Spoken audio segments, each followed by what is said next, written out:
자, 올 한 해 시작이 됐습니다. 그런데 밝게 기쁘게 시작도 했지만 또 안타까운 소식들이 연말에 들려오면서 굉장히 무겁게 올 한 해를 시작하는 분들도 계신 것 같습니다. 특별히 기억하실지 모르겠지만 저번 달에 한국에서 제주항공 큰 사고가 있었죠. 많은 분들이 충격에 쌓였습니다.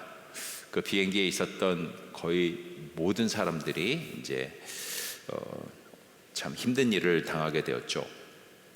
자, 미국 항공국에서 발표한 비행기 사고에 대처하는 10가지 룰이라는 게 있습니다. 그러니까 비행기를 타고 있다가 그 안에서 사고가 났을 때 다음에 10가지 룰에 따라서 행동을 하게 되면은 사상자를 줄일 수 있다라는 건데, 그 첫 번째, 이 10가지 룰 중에서 첫 번째 룰이 뭐냐면 90second escape 룰이라는 게 있대요. 90second escape 룰. 이게 뭐냐면 비행기 안에서 화재가 발생을 했을 때에는 그 비행기 안에 있는 그 화재가 비행기 동체 전체로 번져서 불이 이렇게 화염에 쌓이는 그 시간이 90초밖에는 걸리지 않는다고 합니다. 90초 안에 그냥 비행기 전체가 다 화염에 쌓이게 된다는 거예요. 그래서 모든 승객들은 최소한 90초 이내에, 제 말 들리세요? 오케이. 모든 승객은 최소한 90초 이내에 탈출을 해야 생존 확률을 높일 수 있다라는 룰이에요. 그래서 실제로 2012년도에 미얀마 항공 비행기가 비상 착륙을 해가지고는 비행기에 불이 났었는데, 그 안에 있던 모든 승객들이 90초 안에 신속하게 탈출을 하는 바람에 거의 대부분의 사람들이 탈출을 하며 사상자가 거의 없었다고 합니다. 근데 그때 가장 중요한 것 중에 하나가 뭔지 아세요? 90초 안에 다 빠져나올 때 가장 중요한 것은 몸만 빠져나와야 된다는 거예요. 몸만. 자, 반면에 2016년도에 일본 신치토세 공항이라는 곳에서 일본 항공자리 여객기가 추락을 했어요. 자, 그런데 그 안에서 탈출을 하려고 했던 승객들 중에서 일부가 나오면서 자기 짐을 챙기기 시작을 한 거예요. 짐을 찾고 막 이렇게. 그 바람에 탈출이 늦어져서는 많은 부상자가 그 사고를 통해서 생겨났다고 합니다. 실제로 그 일이 있고 난 다음에는 그 항공사에서는 그 비행기가 뜨기 전에 이제 안내 방송을 하잖아요. 그때 사고가 났을 때는 반드시 짐을 챙기지 말고 몸만 빠져나오세요라는 그 광고 문구를 꼭 그게 기재하기 시작을 했다고 합니다. 이게 뭐냐? 다른 사람들이 어떻게 되지 말든 내 거부터 먼저 챙기기 시작하는 이런 이기적인 행동들이 참 사회나 공동체 안에서 참 많은 문제를 일으키는 것 같다라는 그런 생각을 해보게 되는 것이죠. 내 거 챙기기 위해서 내 거 챙기느라고 바쁘다 보니까 다른 사람들이 어떤 불이익을 당하는지를 염두에 두지 않는 거예요. 이기주의를 얘기를 하는 것이죠. 나만 괜찮으면 된다라는 그런 생각은요, 여러분 삶만 불행하게 만드는 것이 아니라 여러분이 속해 있는 공동체까지도 불이익을 끼치며 불행하게 만들 수 있다라는 것까지 생각하는 게 마음과 생각과 관점이 넓은 신자의 삶이라고 저는 생각을 합니다. 이런 자기중심적인 이기주의는요, 신앙 공동체 안에서, 교회 안에서도 참 깊숙이 들어와서는 이 공동체의 질서를 무너뜨리는 경우가 참 많은 것 같아요. 나만 편하고 나만 먼저 복 받으면 끝이다라는 거예요. 나만 잘 되면 된다라는 이런 이기주의적인 신앙생활. 내 목적, 내 이익을 위해서는 하나님의 나라와 하나님의 공동체는 내 다음이 되는 거예요. 오히려 하나님의 목적과 하나님의 비전이 나의 비전과 나의 욕심을 채우는데 도구로 사용되는 경우가 참 많다는 것이죠. 이기적인 그런 신앙생활의 모습인 것이죠. 이런 신앙생활의 모습은요, 절대로 하나님이 기뻐하시는 삶의 모습으로 나아갈 수도 없고, 또 하나님께서 기뻐하시는 공동체의 모습을 세울 수도 없습니다. 또 뭐가 있냐면, 이런 이기적인 신앙생활의 모습은요, 결국 나의 삶도 불행하게 만드는 결과로 이어질 수 있다라는 것이죠. 유럽에 어떠한 유명한 철학자가 있었습니다. 무신론자예요. 근데 이 철학자가 종교를 보면서 뭐라고 얘기했냐면 다음과 같이 얘기를 했다고 합니다. 종교는 버스와 같다. 내가 가는 방향과 길이 같을 때에만 올라탈 수 있다 라고 얘기를 했어요. 이 되게 이기적인 마인드가 섞여 있는, 숨어 있는 아주 무서운 얘기예요. 종교란 것은 내가 추구하는 나의 방향과 목적과 길, 내가 원하는 것과 방향이 맞을 때만 탑승할 수 있는 게 종교다라고 얘기를 하는 거예요. 다르면 벗어날 수 있다라는 거예요. 내 욕심, 내 목적, 계획에만 맞을 때만 올라탈 수 있는 버스와 같은 것이 종교다. 이게 얼마나 무서운 얘기입니까? 실제로 그래서 종교를 갖게 되거나 하나님을 믿거나 공동체에 나오는 이유가 근본적으로 마음속에 있는 그 근본 이유를 찾다 보면은 결국 내 목표를 채우기 위한, 내 이익을 채우기 위한 수단으로 사용하기 위해서 나오는 경우가 얼마나 많은지 우리의 모습을 좀 돌아봤으면 좋겠다는 것이죠. 하지만 하나님께서 우리에게 원하시는 신앙생활의 모습, 삶의 모습은요, 이런 모습이 아닙니다. 개인주의, 이기주의가 아닙니다. 모든 사람이 더불어서 함께 살아가는 공동체, 교회, 사회가 바로 하나님께서 원하시고 우리에게 말씀해 주시는 삶의 모습이며 공동체 모습이고 또 교회의 모습이다라는 것이죠. 나의 이익과 나의 축복과 나의 어떤 유익보다는 공동체의 질서와 축복을 먼저 생각할 줄 아는 마음, 그게 중요하다는 것이죠. 그렇게 내가 속해 있는 공동체와 내가 속해 있는 가족과 내가 속해 있는 교회가 그렇게 세워져 나갈 때 결국 나도 행복해지고 나도 축복을 받게 된다라는 것이 하나님께서 우리에게 허락하시고 원하시는 공동체, 교회의 모습이다라는 겁니다. 그래서 여러분, 공동체와 교회 안에서 회복돼야 될 의식이 무엇이냐면 바로 이 공동체 의식이에요. 가족 의식, 공동체 의식. 저는 우리 청년들이 올 한 해 시작하면서 이 공동체 의식, 가족 의식을 회복되어서 우리 모두가 함께 잘 되고 우리 모두가 함께 축복받으며 우리 모두가 함께 행복해지는 올 한 해가 됐으면 좋겠다라는 마음으로 오늘 말씀을 여러분과 함께 나누려고 합니다. 자, 오늘 말씀의 배경은요, 40년 광야 생활을 끝났던 이스라엘 백성들이 이제는 가나안 정복이라는 목표를 향해서 나아가려고 하는 그 준비하고 있는 시점에 하나님께서 허락해 주신 말씀이다라고 생각하시면 되겠습니다. 40년 광야를 끝났어요. 요단강 앞을 두고 있어요.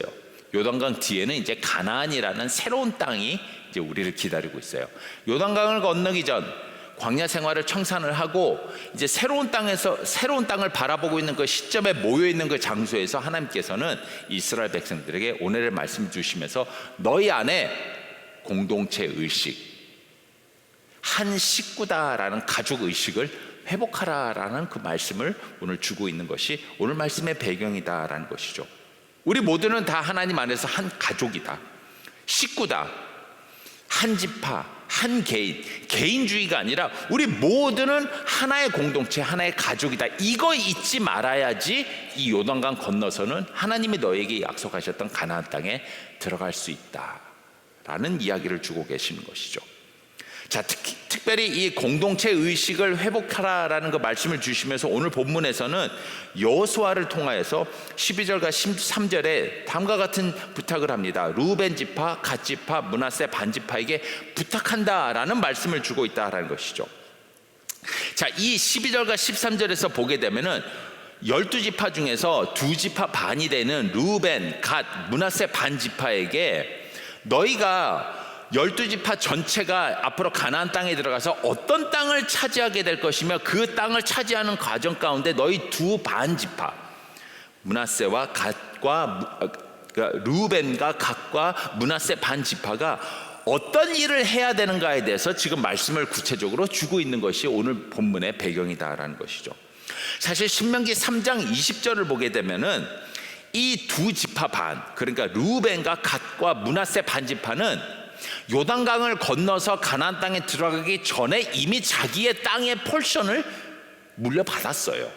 이 두 지파 반은요, 요단강을 지나고 난 다음에 가나안 땅에서 차지할 땅을 받은 것이 아니라 요단강을 건너기 전 지금 온 지파가 모여 있는 그 땅을 이미 물려받은 사람들이에요. 그러니까 이 사람들은 얼마나 행복하겠습니까?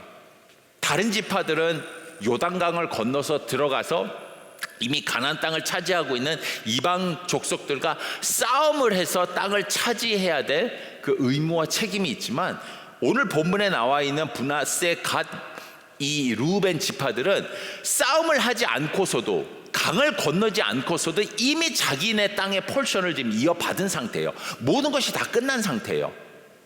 그냥 그 땅에 머물면서 이제 자기의 가족들과 함께 땅을 개척해 나가기만 하면 되는 상태예요. 지금 다 준비가 돼 있는 상태인 것이죠. 그 땅에서 이제 전쟁하지 않고 개강을 해서는 농사를 지어서는 잘 먹고 잘 사는 일만 하면 돼요, 이제. 자, 그런데 여호수아가 이미 땅을 차지한 그 두 지파 반에게 지금 부탁을 하고 있는 내용이 무엇이냐? 14절과 15절입니다. 오늘 본문. 자, 지금 이미 땅을 물려받은 그 두 지파 반에게 하는 얘기예요. 너희의 처자와 가축은 모세가 너희에게 준 요단 이쪽 땅, 그러니까 요단을 건너기 전에 지금 너희가 모여있는 그 땅에 머무려니와, 너희 모든 용사들은, 그 두 지파 반에 있는 남자들은 무장을 하고 너희의 형제들보다 앞서 건너가서, 요단강을 건너가서 그들을 돕고 여호와께서 너희를 안식하게 하신 것 같이 너희 형제도 안식하며 그들도 너희의 하나님 여호와께서 주시는 그 땅을 차지하기까지 하라. 뭘 하라고요? 전쟁을 해라. 그들을 도와라. 그 얘기를 하는 거죠. 그리고 너희는 너희 소유지 곧 여호와의 종 모세가 너희에게 준 요단 이쪽 해돋는 곳으로 돌아와서 그곳을 차지할지니라. 무슨 얘기입니까? 두 지파 반, 너희들은 이미 땅을 받았음에도 불구하고 거기에 만족하지 않고 아직 땅을 차지하지 못한 다른 형제들과 함께 요단강을 건너가서 그들이 모든 땅을 차지할 때까지 그들을 돕고 그들과 함께 전쟁을 한 다음에 너희 형제들이 다 땅을 차지하면 다시 요단강 이쪽으로 와서 너희 형제들과 함께 너희 땅을 개강을 하고 살기 시작해라. 그 얘기를 지금 하고 있는 거예요. 뭐죠? 공동체 의식을 회복해라. 너희만 먹고 살게 된 것에 만족하지 말고 너희와 함께 있는 공동체 안에 있는 형제자매들과 함께 그들의 일을 감당하는데 솔선수범해라. 그 얘기를 하고 있는 거예요. 한 식구다. 가족의식, 공동체 의식을 회복해라 라는 이야기입니다. 나만 잘 되는 것에 머무르지 말라라는 거예요. 개인주의, 이기주의에 머물지 말라라는 거예요. 온 공동체, 내 옆에 있는 형제자매들이 다 잘 먹고 잘 살 수 있을 때까지 함께 일하고 함께 노력을 하라라고 얘기를 합니다. 슬픔과 기쁨, 성공과 아픔을 함께 나누는 공동체 의식을 회복해라라고 지금 두 지파 반에게 얘기를 하고 있는 거예요. 오늘 본문에서. 어떻습니까? 지난 한 해 여러분, 한 식구, 한 가족, 한 공동체 안에 있는 우리 청년부들, 옆에 있는 형제자매들에게 내가 이런 마음으로 한 해를 살았습니까? 2024년? 올해는 어떻습니까? 그런 마음으로 여러분 살아가시겠습니까? 나만 결혼할 사람이 생기고 나만 사랑할 사람이 옆에 있다고 나 다 끝났어 라고 잊지 마시고 외로운 형제자매들에게 누구를 소개시켜 줄 수 있는 올 한 해가 되었으면 좋겠어요. 나만 행복하고 나만 세상이 핑크빛이면 안 돼요. 웃는 분들 죄책감 가지세요. 나만 행복하면 안 돼요. 옆에 있는 형제자매들이 다 행복해질 수 있도록 좋은 사람 소개시켜 주세요. 그보다 더 큰 나눔이 어디 있겠습니까? 어렵고 힘든 형제자매들 있으면요, 가서 기도해 주세요. 여러분의 기도 제목만 가지고 기도하지 마시고요, 그 형제자매들도 올 한 해는 하나님이 열어주시는 그 길을 따라서 걸어갈 수 있도록 함께 기도해 주세요. 함께 손잡아 주세요. 그거 회복하라는 말씀이 바로 2025년을 시작하는 첫 번째 썬데이에 이 말씀을 통해서 저와 여러분에게 주시는 하나님의 메시지라고 저는 믿습니다. 자, 그렇다면 우리 청년부가 공동체 의식을 가지고 함께 나아가기 위해서는 어떤 마음들이 필요할까? 오늘 본문에서 하나님께서 우리에게 구체적으로 가지라고 얘기하시는 공동체 의식을 세우는 세 가지 마음, 삶의 자세에 대해서 함께 좀 살펴보도록 할게요.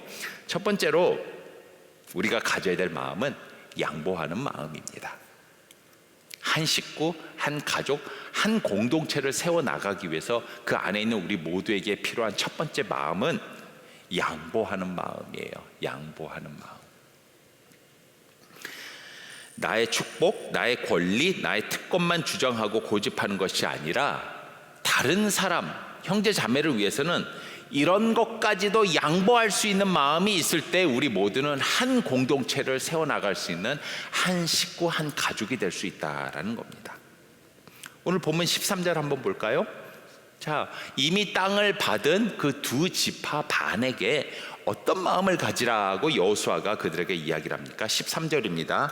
여호와의 종 모세가 너에게 명령하여 이르기를 너희의 하나님 여호와께서 너에게 안식을 주시며 이 땅을 너에게 주시리라 하였나니 너희는 그 말을 기억하라.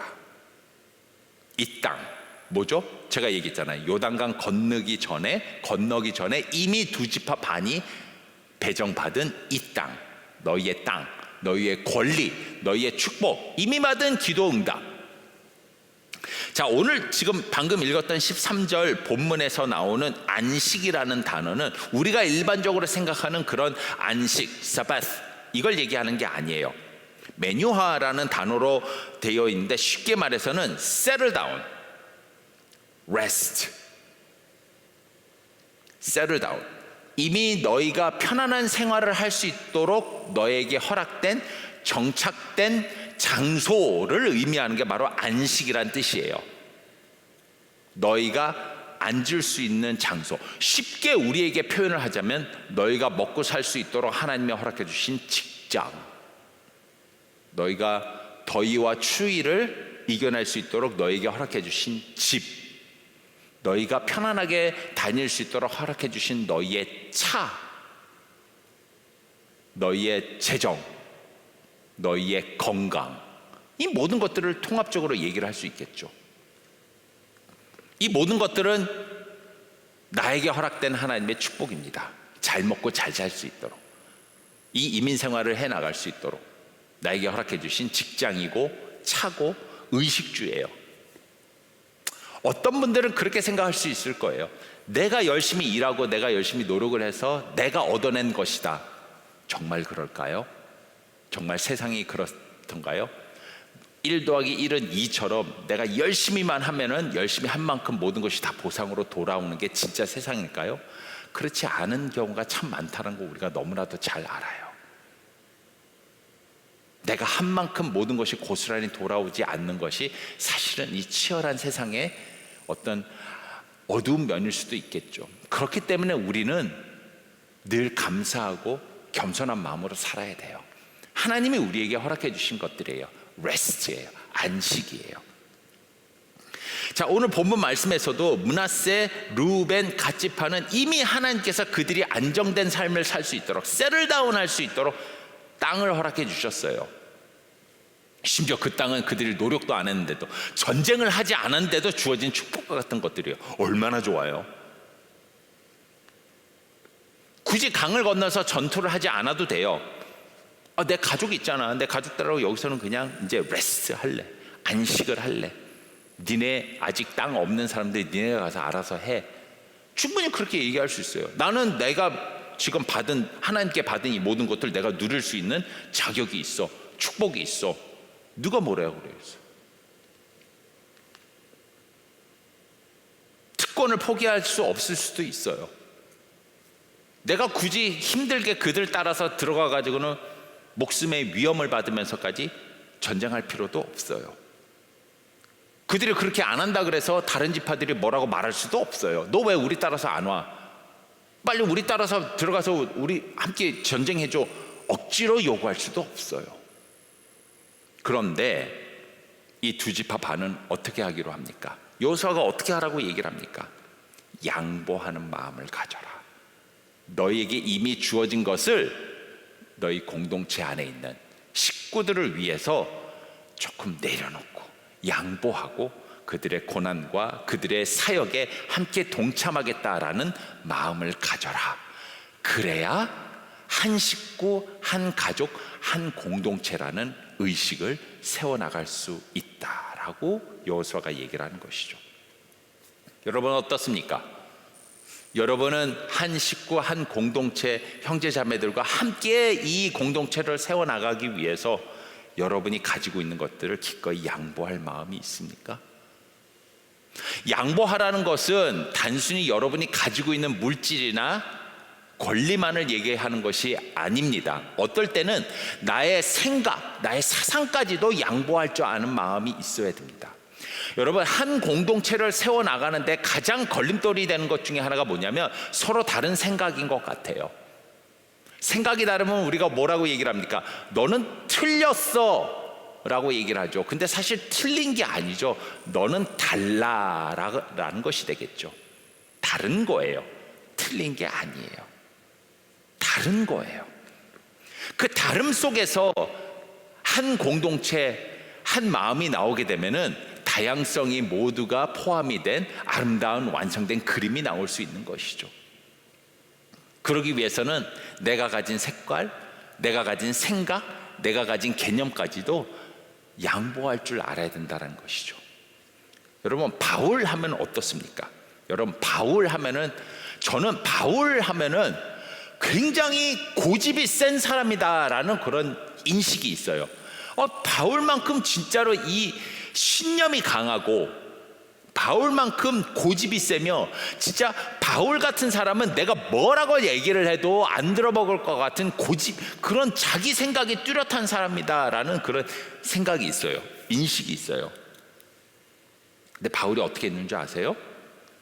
바울에게 제자가 2명이 있었어요. 디모데와 디도가 있었어요.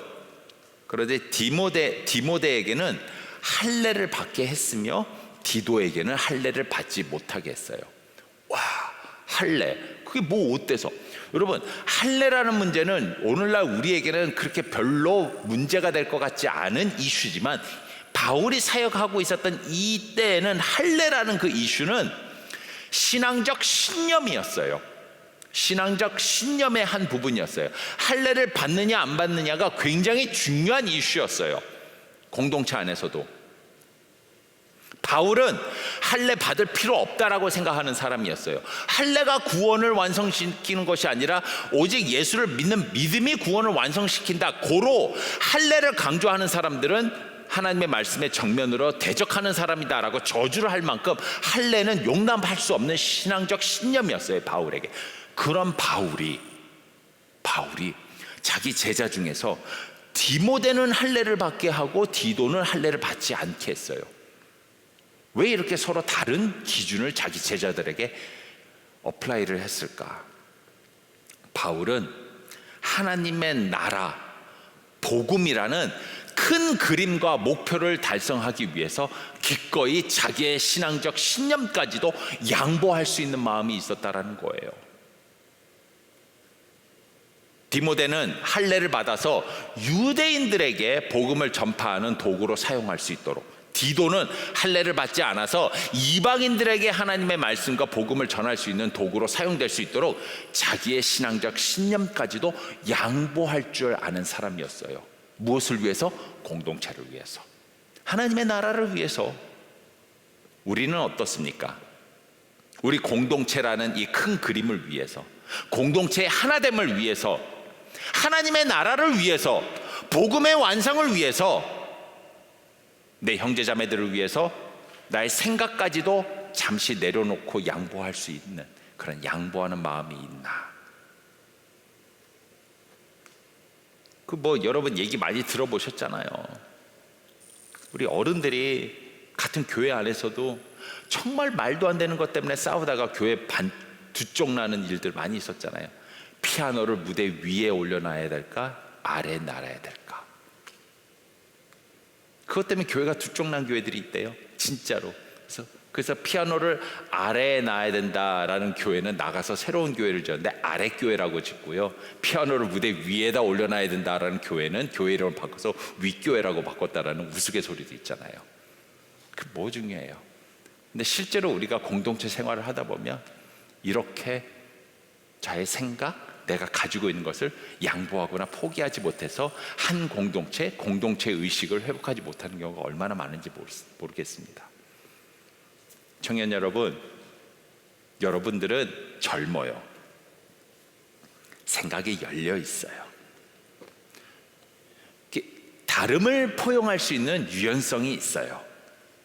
포텐셜이 있어요. 그래서 올 1년 동안에는, 올 한 해에는 우리 같은 공동체 안에서 생각이나 상황이 다른 형제자매들을 포용하고 수용하고 우리 함께 공동체를 세워나가기 위해서 내 거를 양보할 줄 아는 그런 청년들이 많이 나오기를 간절히 소망합니다. 또한 두 번째로, 이 공동체 의식을 회복하기 위해서 하나님께서 우리에게 필요하다라고 말씀하시는 그 마음, 두 번째 마음이 무엇이냐면 자발적 헌신입니다. 자발적 헌신. 자, 여호수아가 계속해서 두 지파 반에게 요구를 합니다. 14절입니다. 너희의 처자와 가축은 모세가 너희에게 준 요단 이쪽 땅에 머무려니와 너희 모든 용사들은, 남자들은 무장하고 너희 형제보다 앞서 건너가서 그들을 도와라 라고 얘기하죠. 자, 이 14절에서 가장 눈에 들어오는, 14절 한 번만 더 띄워주실까요? 이 14절에서 여러분 눈에 가장 먼저 들어오는 중요하다고 되는 단어 하나를 뽑으라면 어떤 단어입니까? 어떤 단어가 눈에 들어오세요? 저는 이 구절을 읽을 때 어떤 단어가 제일 먼저 눈에 들어오는 줄 아세요? 앞서라는 단어가 제일 먼저 들어왔어요. 앞서. 자기 땅 차지하러 들어가는 것도 아니에요. 형제자매들을 도우러 들어가요. 그런데 여호수아는 이 두 지파 반에게 뭐라고 얘기를 합니까? 그들과 함께 들어가거나 그들 들어가고 난 다음에 뒤에 도와주러 들어가는 게 아니라 그들보다 먼저 앞서 들어가라고 얘기를 하고 있어요. 먼저 들어가라고. 한 발 앞선 헌신, 자발적 헌신을 지금 요구하고 있는 거예요. 무엇을 위해서? 한 공동체, 한 나라, 한 가족을 세우기 위해서. 너무 멋있는 요구예요. 교회와 공동체를 섬기면서 억지로 하는 사람들이 얼마나 많습니까? 얼굴에 다 쓰여 있어요. 그냥 뭐 좀 하자 그러면 얼굴에 다 쓰여 있어요. 그냥 다 나와요. 미간에 이렇게 주름자가 생기고 얼굴이 내려오고 어기적 가고 뭐 하나 부탁하는데, 우리 청년들에게는 그런 사람들 없어요. 끌려다니면서 헌신하는 사람들이 있죠. 다른 사람들 하니까는 눈치 보면서 어쩔 수 없이 조금 대충 하는 척 하든지, 남들 열심히 했는데 맨 마지막에 나타나서는 숟가락 얹는 사람들 있잖아요. 여러분, 가장 바보 같은 사람, 억울한 사람이 어떤 사람인 줄 아세요? 도와줄 거 다 도와주고는 괜히 투덜거리다가 마지못해서 하는 사람. 할 거 다 하면서도 크레딧 못 받아요. 이 제일 바보 같은 사람인 것 같아요. 억울한 사람인 것 같아요. 여러분, 무슨 일을 하겠다, 헌신하겠다, 봉사하겠다고 마음을 먹으셨으면요, 차라리 한 발 앞서 들어가서 자발적으로 먼저 하세요. 이건 교회 공동체의 얘기만이 아니에요. 저는 우리 청년들이 삶의 모든 영역에서, 여러분이 일하고 있는 직장이나 삶의 모든 영역에서 이런 자발적 헌신의 모습이 있었으면 좋겠어요. 사랑받을 거예요. 인정받을 거예요. 부탁하면 하나 더 하는 거예요. 여러분, 애플 광고할 때 제일 여러분의 마음을 흥분하게 만드는 그 한 프레이즈가 뭡니까? 뭐죠? one more thing. one more thing. 맨 마지막에. 안 그래도 프레젠테이션 할 때 앞으로 애플이 이런 제품을 만들 겁니다, 올 한 해는 이런 일을 할 겁니다 하니까 와 흥분되는데, 그게 다가 아니었어요. Oh, there's one more thing. 흥분하는 거죠. 흥분하는 거죠. 여러분이 어떤 일을 할 때에, 여러분의 형제자매를 위해서 섬길 때, 봉사할 때, 아니면 일을 할 때, 어떤 프로젝트를 받으셨을 때에 하나 더 하시는 헌신된 모습, 자발적인 헌신의 모습을 보인다면 사랑받을 거예요. 사랑만 받을 줄 아세요? 거기서 여러분에게 놀라운 길들이 열릴 거예요. 상상하지 못했던 하나님의 축복의 길이 열릴 거예요. 이런 자발적 헌신, 한 발 앞선 헌신, 이런 헌신의 모습들이 여러분들에게 있다면 여러분, 그런 여러분의 모습을 통해서 우리 공동체는요 하나가 될 거예요. 서로 모두가 기뻐하는 하나의 공동체로 세워질 거예요. 그리고 여러분을 통해서 여러분의 회사가 복받을 거예요. 여러분의 가족이 복받을 거예요. 여러분 주위에 있는 형제자매들, 여러분을 그런 one more thing, 한 발 앞선 자발적 헌신을 하는 여러분의 모습을 통해서 그들이 은혜를 받을 거예요. 축복을 누릴 거예요. 그런 축복의 통로가 된다면 여러분을 통해서 공동체 의식이 회복되며 한 가족, 한 공동체로 세워질 거라고 저는 믿습니다. 특별히 우리 청년들, 리더들 감사합니다. 지난 한 해 동안 수고해 주셨던 리더들 감사합니다. 여러분의 리더의 모습들이 정말 본이 됐어요. 자발적으로 한 발 앞선 헌신을 해주셨던 리더들이 참 많았어요. 올 한 해에도 우리 청년 리더들 므낫세, 루벤, 갓지파와 같이 앞서서 먼저 들어갈 수 있는 그런 자발적 헌신의 모습을 리더들이 보인다면 여러분을 통해서 우리 청년들이 다 복받을 거예요. 축복받을 거예요. 그때 공동체가 올바로 세워질 거라고 저는 믿습니다. 자, 이렇게 청년부가 올 한 해 함께 한 공동체로서 세워나가기 위해서는 첫 번째로는 양보하는 마음이 필요하겠죠. 두 번째로는 자발적인 헌신이 필요합니다. 오늘 본문에서 여호수아를 통하여 하나님께서는 또 세 번째로 어떤 마음이 필요하냐? 아름다운 순종, 순종의 마음이 필요하다고 얘기를 하고 있습니다. 순종, 참 중요한 단어예요. C.S. 루이스가 다음과 같이 순종에 대해서 얘기를 합니다. 인간의 가장 행복한 상태는 순종의 상태다. 그런 것 같아요. 인간은 하나님께 순종할 때 가장 기쁜 행복과 안식을 누리게 된다. 왜 하나님에게 순종할 때 인간은 가장 행복한 상태에 있게 될까요? 왜 하나님에게 순종하고 있을 때 인간은 가장 행복하고 기쁜 상태에 있을까요? 그 이유가 바로 이사야서 55장 9절 때문이에요.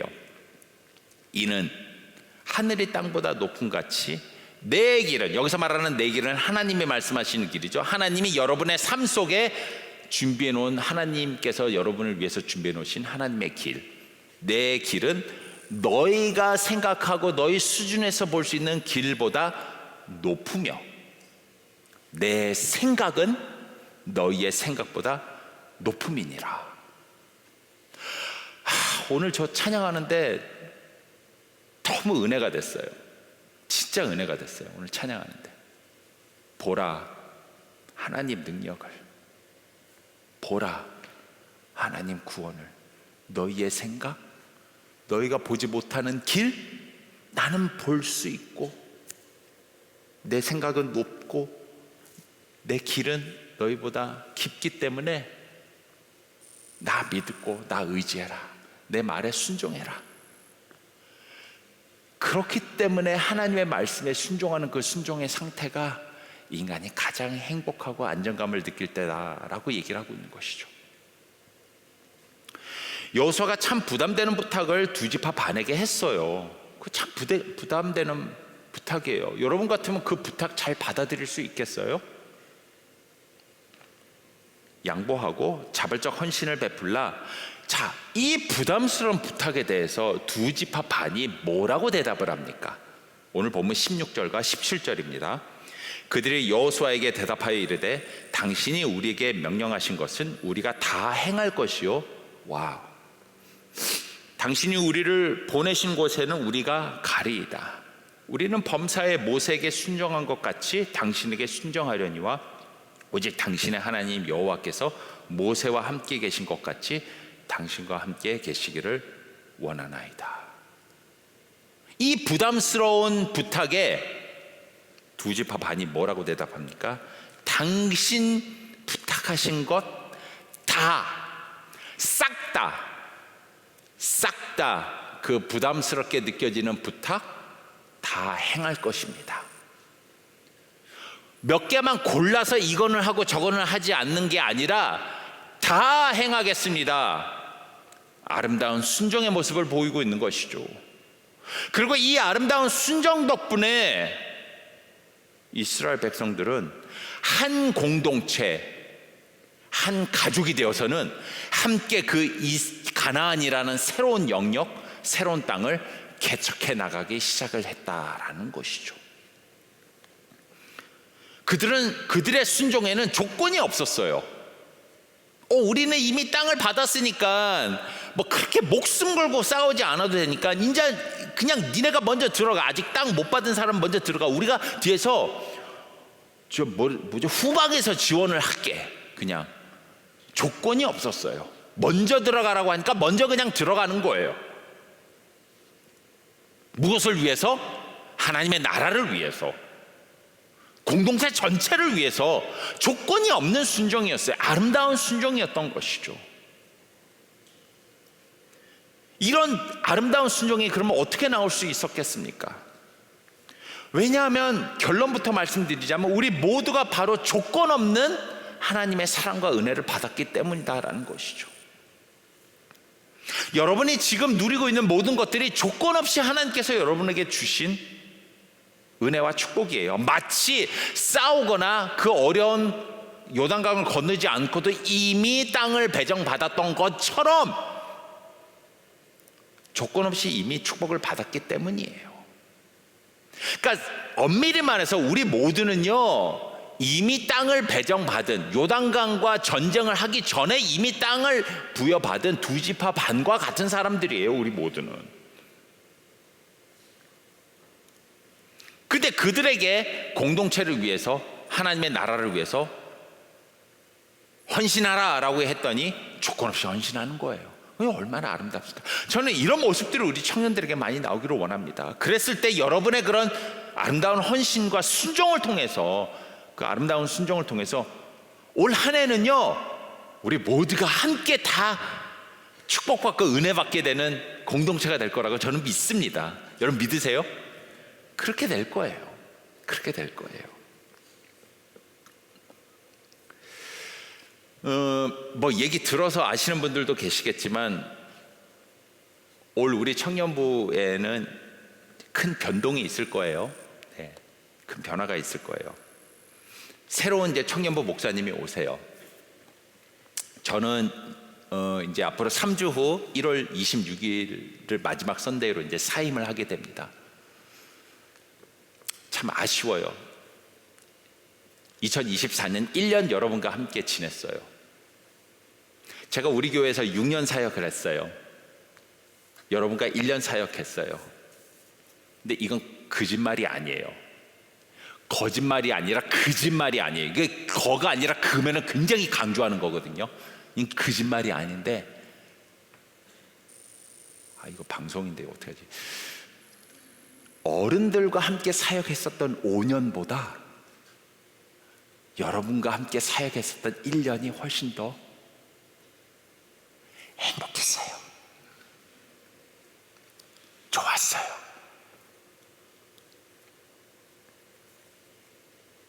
비록 나이는 많지만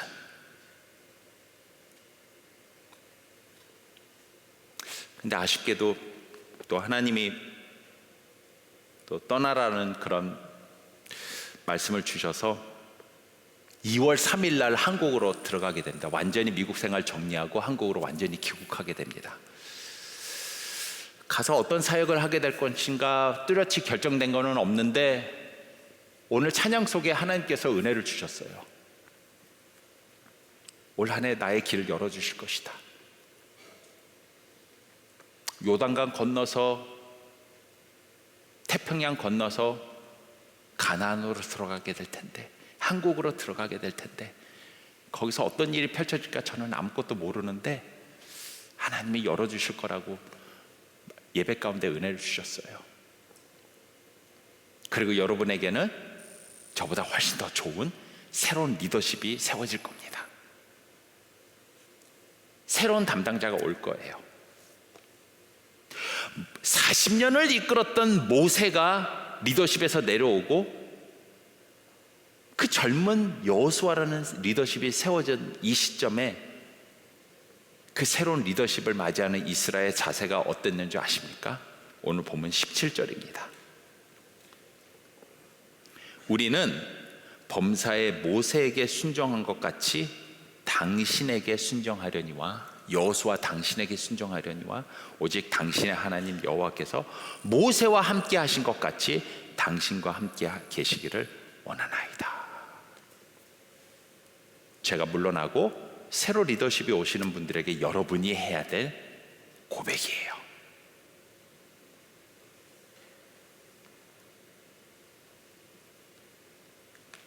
저는 새로운 리더십에게 이런 고백을 하면서 올 한 해 새로운 리더십과 함께 공동체 의식을 회복하여 우리 모두가 함께 다 은혜를 받고 축복을 받는 2025년을 보내는 청년들이 될 거라고 저는 믿습니다.